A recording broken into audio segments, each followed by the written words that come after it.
Ang I Saw the Devil ay hindi lang basta revenge movie, isa itong madilim, marahas, at nakakabinging laban sa pagitan ng isang lalaki na nawalan ng lahat at ng halimaw na walang konsensya. Ihanda ang sarili dahil sa pelikulang ito, walang inosente, walang ligtas, at walang madaling sagot. Nagbubukas ang pelikula sa POV ng isang taong nagmamaneho sa gitna ng isang snowstorm. Ang driver ay isang babae na nagngangalang Juyon. Nauwi siya sa pagkakaroon ng flat tire at huminto sa gilid ng kalsada. Tinawagan niya ang kanyang fiancé na si Soo-hyun habang naghihintay ng tow truck. Kaarawan ni Juyon noon, ngunit si Soo-hyun, isang NIS agent, ay kailangang magtrabaho hanggang gabi. Nagulat si Juyon nang may isang estranghero na lumapit sa kanyang bintana. Inalok siya nitong ayusin ang kanyang gulong sa kabila ng malinaw niyang pag-aatubili. Matagal na sinilip ng estranghero ang loob ng kanyang sasakyan bago ito tuluyang umalis. Napansin ni Juyon na ang lalaki ay nagmamaneho ng isang school van. Nagsimula siyang kabahan nang hindi na niya makita ang estranghero kahit saan. Bigla na lamang tumalon ang lalaki papunta sa kanyang bintana at sinimulang basagin ang windshield. Pinilit niyang buksan ang sasakyan at hinampas si Juyon hanggang sa mawalan siya ng malay. Sa isang eksena, ipinapakita na sinadya ng hiwain ang gulong ni Juyon bago pa man siya sumakay ng sasakyan.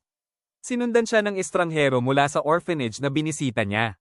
Hindi ito isang random na pag-atake, ito ay planado. Nagising si Juyon sa isang madilim at abandonadong bodega, ganap na hubad at nakabalot. Ang lalaking dumukot sa kanya, si Kyung-chul, ay sinisimulang itali ang kanyang mga kamay habang siya ay nagmamakaawa para sa kanyang buhay.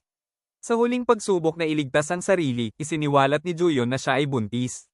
Walang kaalam-alam si Soo-hyun na magiging ama na siya dahil hindi pa ito nasasabi ni Juyon.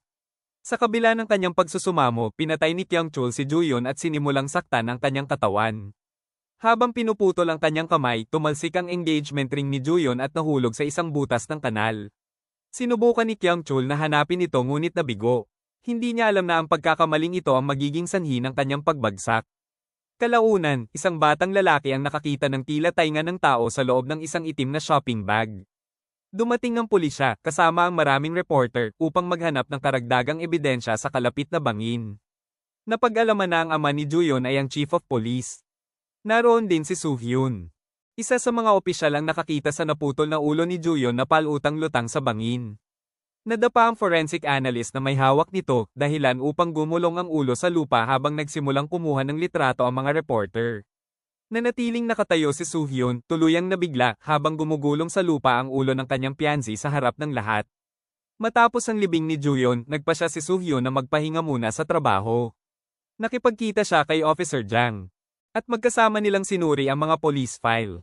Natuklasan nila ang 4 na posibleng sospek na nasangkot sa mga kahalintulad na krimen, isa na rito si Kyung-chul. Ngayong may 4 na posibleng lead, agad na kumilos si Soo-hyun. Matapos niyang matunto ng unang 2 sa kanyang listahan at mapatunayang hindi sila ang salarin, itinutuon na niya ang kanyang atensyon kay Kyung-chul. Nagpa siya si Soo-hyun na bisitahin ang mga magulang ni Kyung-chul upang malaman kung masasabi nila kung nasaan ito. Nagpanggap si Soo-hyun bilang isang insurance investigator na sumusunod sa isang kaso na kinasasangkutan ni Kyung-chul. Dito nalaman na si Kyung-chul ay may anak pala. Iniwan niya ito at ipinagkatiwala sa kanyang mga magulang. Napakatagal na mula nang huli siyang makita ng kanyang ina kaya't hindi na niya makilala ang larawan nito. Walang ideya ang mga magulang kung nasaan na siya at halos wala na silang anumang komunikasyon sa kanya. Ibinigay ng binata kay Soo-hyun ang kanyang address. Sumunod, nakitang pinasok ni Soo-hyun ang bahay ni Kyung-chul. Kalaunan ay natagpuan niya ang mga tropeyo mula sa iba pang mga biktima, mga bag, bra, at sapatos. Natuklasan din niya ang isang nakatagong pinto na humahantong sa isang bodega. Matapos maghalughog, natagpuan niya sa butas ng imbornal ang engagement ring ni Juyon. Opisyal na niyang natukoy ang pumatay sa kanyang nobya. Makalipas ang ilang sandali, nakita si Kyung-chul sa kanyang trabaho. Sinundo niya ang isang grupo ng mga estudyanteng babae upang ihatid pa uwi. Ipinakita na may naglagay ng tracking device sa kanyang van. Dumating ang mga pulis sa paaralan upang hanapin si Kyung-chul, ngunit nang makarating sila roon ay nakaalis na siya. Hindi malinaw na ipinaliwanag ng pelikula kung bakit dumating ang mga pulis sa paaralan, ngunit may isang deleted scene na nagpapakita na isa sa mga kasamahan ni Chief Jang, si Section Chief O, ang nagbigay kay Jang ng mga police file. Ginawa niya ito bilang pabor, ngunit binalaan niya si Jang na ang paghihiganti sa edad niya ay isang mapanganib na laro at mas mabuting kalimutan na lamang ito at ipagpatuloy ang buhay. Hindi nakinig si Jang at dinala ang mga files kay Soo-hyun. Nang ginagamot sa ospital ang isa sa mga biktima ni Suyon, sinabi niya kayo na binugbog siya ng isang baliw na lalaki habang tinatanong siya tungkol sa pagkawala ni Juyon. Napagdugtong-dugtong ni O ang mga pangyayari at napagtantong si Suyon ang may gawa nito. Nagpadala siya ng ilang pulis sa paaralan at umasa na maabyutan nila si Kyung-chul bago pa si Suyon, ngunit huli na sila. Alam na ngayon ni Kyung-chul na hinahabol na siya ng pulisya. Wala na siyang trabaho at may mga pulis pang sumusunod sa kanya, kaya wala na siyang pakialam sa mawawala pa. Dinukot niya ang huling babae at dinala ito sa isang greenhouse. Sinimulan niyang hubaran ang babae habang umiiyak at nagmamakaawang tumigil siya. Dumating si Suhyun bago pa niya maipagpatuloy ang pananakit. Sa una, inakala ni Kyung-chul na pulis si Suyon. Sinugod niya ito ngunit agad siyang natalo. Sinubukan niyang lumaban at may ilang suntok na tumama, ngunit hindi siya match sa mas bata at mas mabilis na kalaban. Sinakal ni Suyon si Kyung-chul hanggang mawalan ito ng malay gamit ang isang plastic bag. May sandaling inisip ni Suyon na patayin siya agad, ngunit nagbago ang isip niya. Habang walang malay, pinilit ni Suyon na lunukin ni Kyung-chul ang isang tracking device. Pagkatapos ay binali niya ang braso nito at iniwan siya sa hukay kasama ang isang sobre na puno ng pera. Nagsimula na ang laro. Umalis si Kyung-chul sa greenhouse at naglakad sa kalsada habang sinusubaybayan siya ni Suyon. May dumating na taxi at inalok siyang isakay kahit may pasahero na ito. Sa una, walang kakaiba habang nakikipag-usap ang driver kay Kyung-chul. Ngunit habang tumitingin-tingin siya, napagtanto niyang hindi totoong taxi driver ang nagmamaneho. Ang dalawang lalaking ito ay mga magnanakaw. Kinuha ni Kyung-chul ang kutsilyo mula sa kanyang bulsa at sinaksak ang dalawang lalaki ng salit-salitan. Bumangga ang taxi sa kakahuyan. Patay ang mga magnanakaw, ngunit ligtas si Kyung-chul. Natagpuan niya ang bangkay ng totoong taxi driver at ilang ekstrang damit sa trunk. Pagkatapos ay siya na mismo ang nagmaneho patungo sa isang doktor upang ipaayos ang kanyang braso. Habang bumibili ng gamot sa sakit, nagsimulang umasta ng nakakatakot si Kyung-chul sa isang nurse. Kalaunan, kinorner niya ang nurse sa likod at inutusan itong maghubad sa harap niya.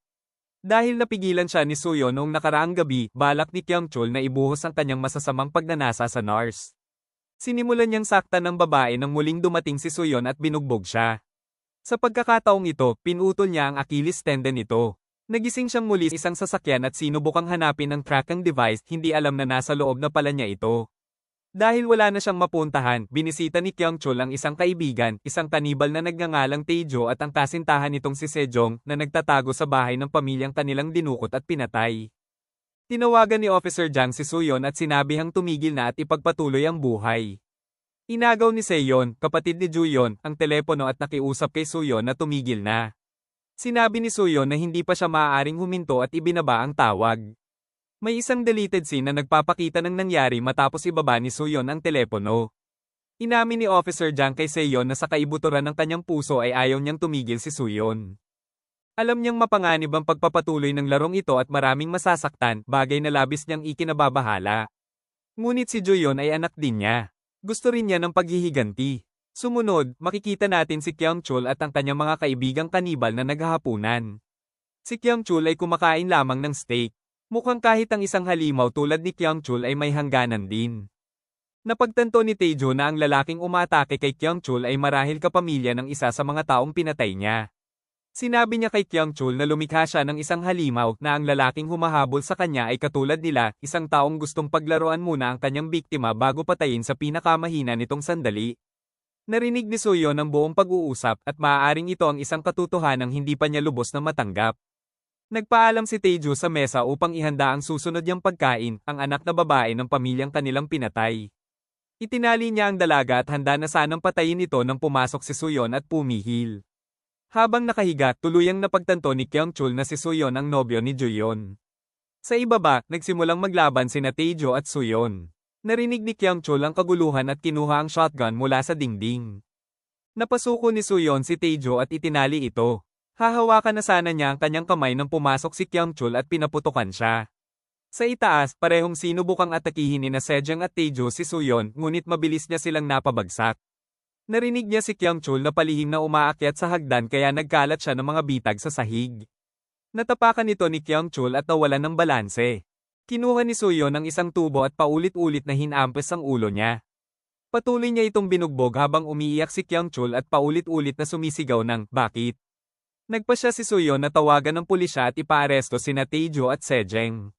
Palihim niyang ipinagamot si Kyung-chul upang muli niya itong mapalaya. Habang nagpapanggap na tulog, narinig ni Kyung-chul ang pag-uusap ni Soo-yeon at ng kanyang kaibigan sa ahensya tungkol sa tracking device na nasa loob niya. Sumunod, nakita nating nagising si Kyung-chul malapit sa riles ng tren. Pisikal man siyang wasak, tumawa pa rin siya habang papalayo.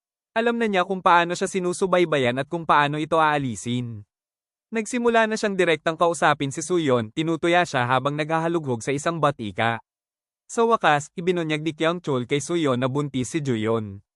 Matapos uminom ng laxatives, nailabas ni Kyung-chul ang tracking device. Pumatay siya ng isa pang lalaki sa banyo at itinanim ang device sa bangkay nito. Muli, muntik na namang hindi maabotan ni Soo-yeon si Kyung-chul. Tumawag si Kyung-chul sa pulisya at sinabing isusuko na niya ang sarili. Bumalik si Soo-yeon kay Tae-jo upang alamin kung nasaan si Kyung-chul. Sinabi ni Tae-jo na palaging gumaganti si Kyung-chul, una, pinatay niya si Joo-yeon, at susunod ay papatayin niya ang pamilya nito. Mapangutya pang sinabi ni Tae-jo na hindi naman daw ganoon kasama ang sinapit ni Joo-yeon dahil hindi tulad niya, nagbibigay muna si Kyung-chul ng kaligayahan bago sakit. Tumawag ang isa sa mga ahente kay Soo-yeon at sinabing nasubaybayan nila ang telepono ni Kyung-chul, nasa dating tinitirhan ni Joo-yeon siya, ibig sabihin ay target niya sina Chief Jang at Seon. Sinubukan ni Soo-yeon na tawagan si Jang, ngunit nasa harapang hardin na ito nang dumating si Kyung-chul. Nagpapanggap bilang delivery man. Desperado, tinawagan ni Soo-yeon si Oh, ngunit huli na ang lahat. Nakita si Kyung-chul na gumagala sa loob ng bahay, naghahalongkat sa refrigerator at tumitingin sa mga litrato ng pamilya habang hawak ang isang dugo ang kutsilyo. Nakita si Chief Jang na nakahandusay sa sahig, hindi patay, ngunit hindi rin maayos ang kalagayan. Kinuha ni Kyung-chul ang isang pabigat at paulit-ulit na hinampes ang mukha ni Jang. Sa parehong sandali, umuwi si Seon. Nagtago si Kyung-chul at inatake siya mula sa likuran. Sa wakas ay nakarating si Soo-yeon sa bahay, ngunit huli na ang lahat. Naroon na ang lahat ng pulis, kasama si Officer Oh, sinisini si Soo-yeon sa lahat ng nangyari, at tila sinisisi rin ni Soo-yeon ang sarili niya. Pinayagan ni Oh si Soo-yeon na pumasok at makita ang nangyari. Nakapagtataka, buhay pa rin si Chief Jang, ngunit wala na roon si Seon. Tinawagan ni Kyung-chul si Oh gamit ang telepono ni Jang at ipinatawag si Soo-yeon. Ibinunyag niya na pinatay niya si Seon at iniwan ang bangkay nito sa isang eskinita. Tinupad ni Kyung-chul ang kanyang salita at isinuko ang sarili. Ipinaroda niya ang sasakyan sa gitna ng kalsada habang naghihintay ang buong puwersa ng pulisya na arestuhin siya. Naabutan ni Soo-yeon si Kyung-chul bago pa siya makuha ng mga pulis. Tinanggal niya ang pinto ng sasakyan at hinila si Kyung-chul sa gitna ng kalsada. Dinala siya ni Soo-yeon pabalik sa lumang bodega at itinali sa isang improvised guillotine. Inamin ni Soo-yeon na minamaliit niya si Kyung-chul at hindi na niya uulitin ang pagkakamaling iyon habang sinisimulan niya itong pahirapan. Sinabi niya kay Kyung-chul na papatayin lamang niya ito sa pinakamasakit na sandali. Nagsimulang magmakaawa si Kyung-chul para sa kanyang buhay, isang bagay na maraming beses na niyang narinig. Bumigay ito at humingi ng tawad. Tinanong ni Soo-yeon kung natatakot ba siya. Lumalabas na ang lahat ng pag-iyak at pagmamakaawa ay isang palabas lamang. Hindi siya natatakot, hindi niya kayang makaramdam ng takot o anumang normal na emosyon ng tao. May huling alas pa si Soo-yeon. Itinali niya ang lubad ng guillotine sa pinto ng bodega at ipinasok ang kabilang dulo sa bibig ni Kyung-chul. Lumakad palayo si Soo-yeon habang minumura siya ni Kyung-chul sa pamamagitan ng tracking device. Pagkaalis niya, may dumating na sasakyan, ang anak at mga magulang ni Kyung-chul. Dinala sila roon ni Soo-yeon sa paniniwalang muli silang magkakasama. Narinig ni Kyung-chul ang boses ng kanyang pamilya sa labas at napagtanto kung ano ang mangyayari. Sinubukan niyang pigilan silang buksan ang pinto, ngunit hindi nila siya maintindihan dahil sa lubad sa kanyang bibig. Balak ni Soo-yeon na ipaubaya sa pamilya ni Kyung-chul ang pagpatay sa kanya. Pinakinggan niya sa tracking device ang pagmamakaawa ni Kyung-chul. Sa unang pagkakataon sa buong pelikula, tunay na nakaramdam ng takot si Kyung-chul. Binuksan ng kanyang pamilya ang pinto habang bumabagsak ang guillotine at pinugutan siya ng ulo. Napanood ng kanyang pamilya ang paggulong ng kanyang pugot na ulo sa sahig, katulad ng panonood ni Soo-yeon sa paggulong ng ulo ni Joo-yeon. Lumakad palayo si Soo-yeon habang naririnig ang iyak at sigaw ng pamilya ni Kyung-chul.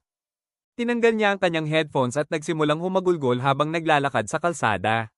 Dito nagtatapos ang pelikula. Para sa akin, ang I Saw the Devil ay isa sa pinakamabigat at pinakamatinding Korean revenge films na napanood ko. Hindi lang ito tungkol sa paghihiganti, kundi sa kung paano kaunti-unting binabago ng galit hanggang sa maging katulad ka ng kinamumuhian mo. Solid ang performances, lalo na ang tensyon sa bawat eksena, walang sayang na sandali. Hindi siya madaling panoorin, pero siguradong tatatak sa isip mo kahit tapos na ang pelikula. Sa huli, pinapaalala ng I Saw the Devil na may mga laban na kahit manalo ka, may kapalit pa ring bahagi ng pagkatao mo. Isa itong pelikulang mag-iiwan ng tanong hanggang saan ka aabot para sa hustisya, at kailan ka titigil bago tuluyang mawala ang sarili mo. Kung nagustuhan mo ang ganitong klase ng kwento, huwag kalimutang i-like, mag-comment, at mag-subscribe sa Real Asia Talk para sa mas marami pang matitinding Asian movie recaps.